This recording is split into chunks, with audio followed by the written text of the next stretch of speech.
اعوذ باللہ من الشیطان الرجیم بسم اللہ الرحمن الرحیم الحمد للہ رب العالمین وصلی اللہ علی سیدنا محمد وآلہ الطاہرین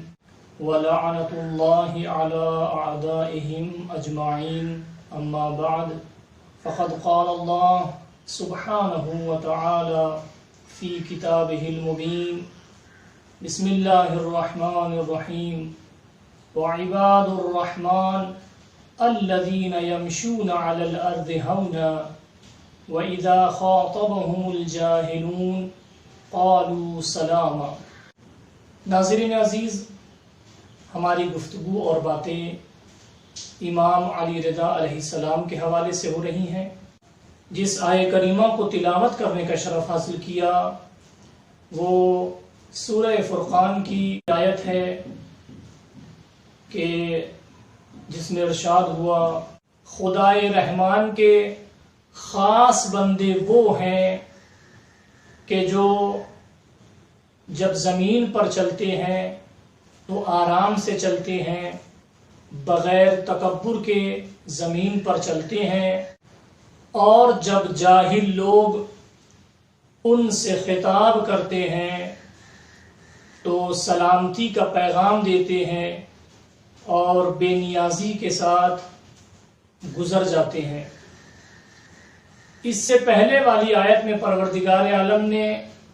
اپنا ذکر کیا ہے، اور اس آیت میں اور اس کے بعد والی آیت میں اپنے خاص بندوں کا ذکر کیا ہے اور ان کی صفات بیان کی ہیں۔ یوں تو سب اللہ کے بندے ہیں، لیکن پروردگار عالم نے یہاں پر اپنے خاص بندوں کی صفت بیان کی ہے کہ جو رحمان کے بندے ہوتے ہیں ان کی صفات کیا ہوتی ہیں۔ تو ارشاد ہوا وَعِبَادُ الرَّحْمَنِ الَّذِينَ يَمْشُونَ عَلَى الْأَرْضِ هَوْنًا، کہ اللہ کے بندوں کی پہلی صفت یہ ہے کہ وہ زمین پر نرمی کے ساتھ چلتے ہیں، خاضعانہ انداز میں چلتے ہیں، بغیر تکبر کے چلتے ہیں، وہ زمین پر اکڑتے نہیں ہیں۔ اور اس کے بعد وَإِذَا خَاطَبَهُمُ الْجَاهِلُونَ، اور جب نادان لوگ، برے لوگ، بے سمجھ لوگ اور بے عقل لوگ اللہ کے نیک بندوں سے، اللہ کے خاص بندوں سے گفتگو کرتے ہیں، خطاب کرتے ہیں، تو اللہ کے خاص بندے جو مناسب جواب ہوتا ہے، جو مناسب رد عمل ہوتا ہے، اس کا مظاہرہ کرتے ہیں۔ یعنی وہ دیکھتے ہیں کہ ان کا جواب خاموشی ہے یا ان کا جواب کلام ہے۔ وہ ہر جگہ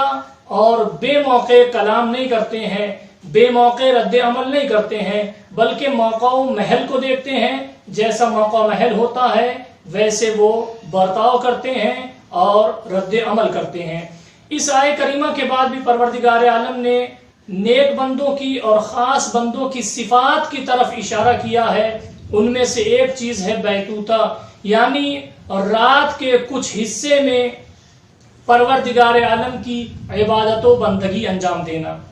ناظرین کرام، تو جو ہمارا محور گفتگو ہے وہ قرآن مجید کی اس آیہ کریمہ کا یہ جملہ ہے کہ وَإِذَا خَاطَبَهُمُ الْجَاهِلُونَ قَالُوا سَلَامًا۔ اللہ کے نیک بندے، اللہ کے خاص بندے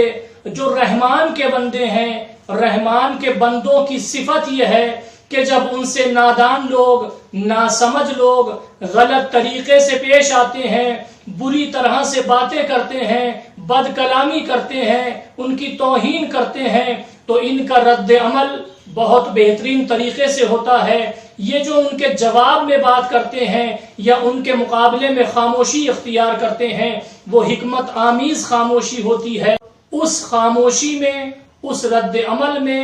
حکمت پوشیدہ ہوتی ہے۔ ہم سیرت معصومین اور خصوصاً سیرت امام رضا علیہ السلام، اس میں جب اس چیز کو دیکھتے ہیں تو معصومین علیہ السلام نے اپنے چاہنے والوں کو اپنی عملی سیرت کے ذریعے یہ درس دیا ہے کہ دیکھو جب نادان لوگوں سے گفتگو ہو، جب بے شعور لوگوں سے گفتگو ہو، جب بے عقل لوگوں سے گفتگو ہو،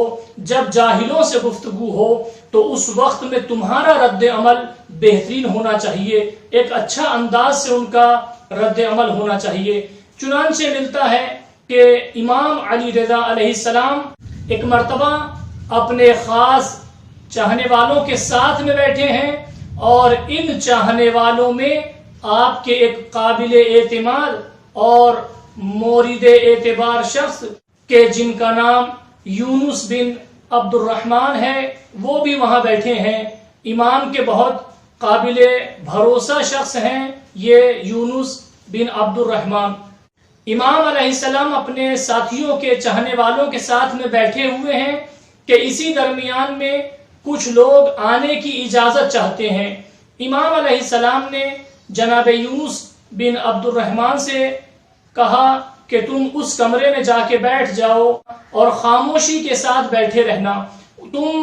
کوئی جواب نہ دینا، تم کوئی رد عمل کا مظاہرہ نہ کرنا، بلکہ جب تک ہم کچھ نہ کہیں تم کچھ نہیں کرنا، صرف وہاں پر جا کر بیٹھے رہنا۔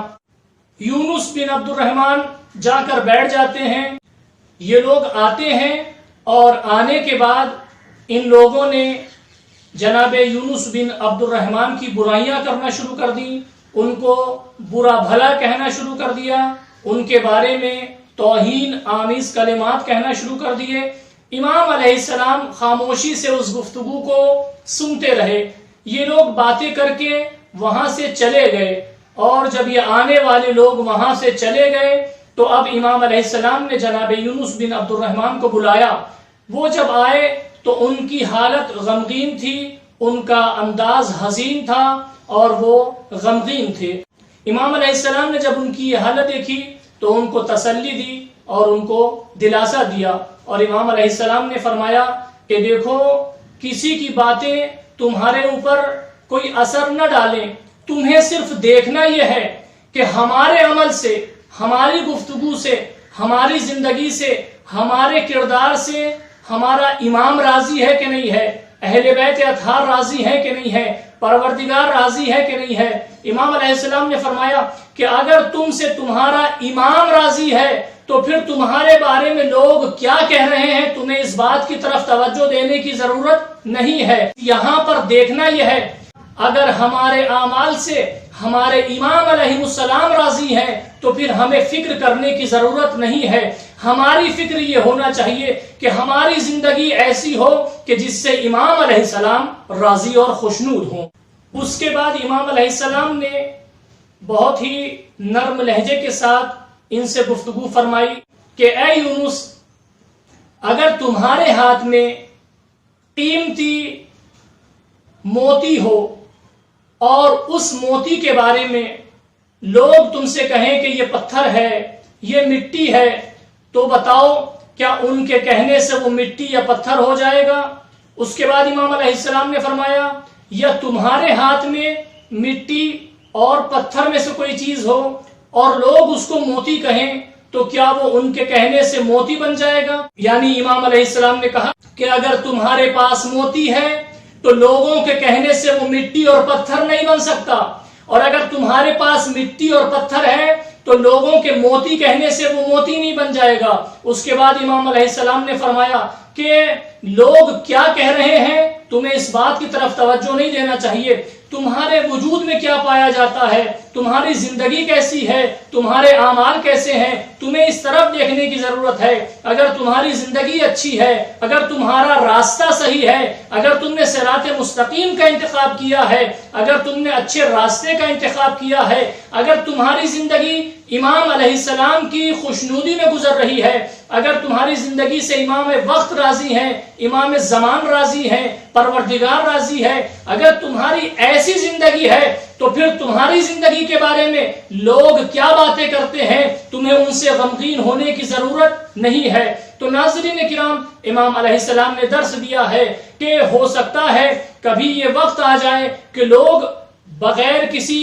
وجہ کے برا بھلا کہنا شروع کر دیں. لہٰذا کسی برے بھلے کہنے والے کی گفتگو سے غمگین ہونے کی ضرورت نہیں ہے، بلکہ دیکھنا یہ ہے کہ ہمارے وقت کے امام ہماری زندگی سے راضی و خوشنود ہیں کہ نہیں ہے. لہٰذا ہمیں درس ملتا ہے کہ ہمیں کوشش کرنا چاہیے کہ ہمیں اللہ کے خاص بندوں کی جو صفات ہیں ہمیں اپنے اندر وہ پیدا کرنا چاہیے تاکہ ہمارے امام بھی ہماری زندگی سے راضی ہوں اور ہمارا پروردگار بھی ہماری زندگی سے راضی و خوشنود ہو. اس لیے کہ اسی میں کامیابی ہے، اسی میں خیر و خوبی ہے، اسی میں بھلائی ہے اور اسی میں نجات ہے. ہم دعا کرتے ہیں پروردگار سے کہ پروردگار ہمیں اعمال صالح کرنے کی توفیق عطا فرما. والسلام علیکم ورحمۃ اللہ.